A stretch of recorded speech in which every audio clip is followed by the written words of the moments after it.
আল্লাহ রাব্বুল আলামিন ফরমান হে আগুন ও আগুন আমার ইব্রাহিমের শরীরের জন্য আরাম বের করে যাও, আমার ইব্রাহিমের শরীরের জন্য ঠান্ডা পানি যাও। হে আগুন আমার ইব্রাহিম খলিলুর শরীরের একটা পশম জ্বালাইও না, যদি আমার ইব্রাহিম খলিলুর একটা পশম জ্বালাইও না আমি আল্লাহ আগুনের ধ্বংস করে দেব। সুবহানাল্লাহ।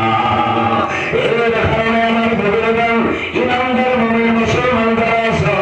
এরা আল্লাহ দিলে আগুন দিলে আল্লাহ রাসূল নাই কিয়ামতের ময়দানে হাশরের ময়দানে আমার ভাই আমি নজরুল ইসলাম হাশরের ময়দানে বাইরেইম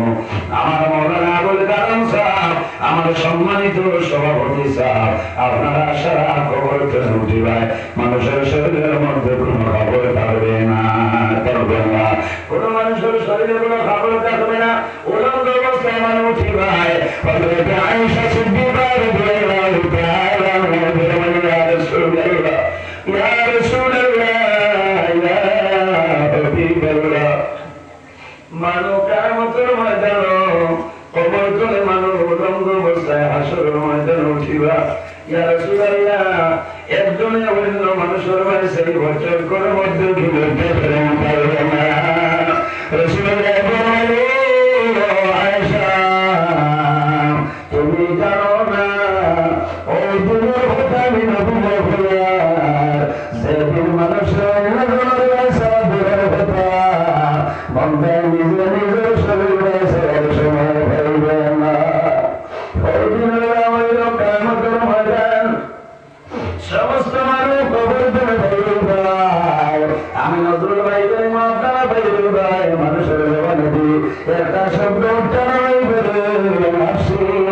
নাফসি নাফসি সারা মানুষের সমস্ত মানুষের কান্দিবা আই আল্লাহ আমার লোকে কেউ করে করবে বলবে বাড়িয়া মা বাবার যার দিলে না ফেলবা সন্তান মার যার জন্য খবর জন্য উঠিয়া মারবে ধরবে যাতে মনে জানাইব মারবে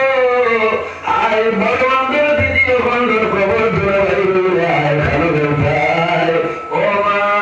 তোমার তোমার সবাই মায় জানাইবা আই নামে জোড়াইয়া আল্লাহ আমার লোকে কোন ব্যবহার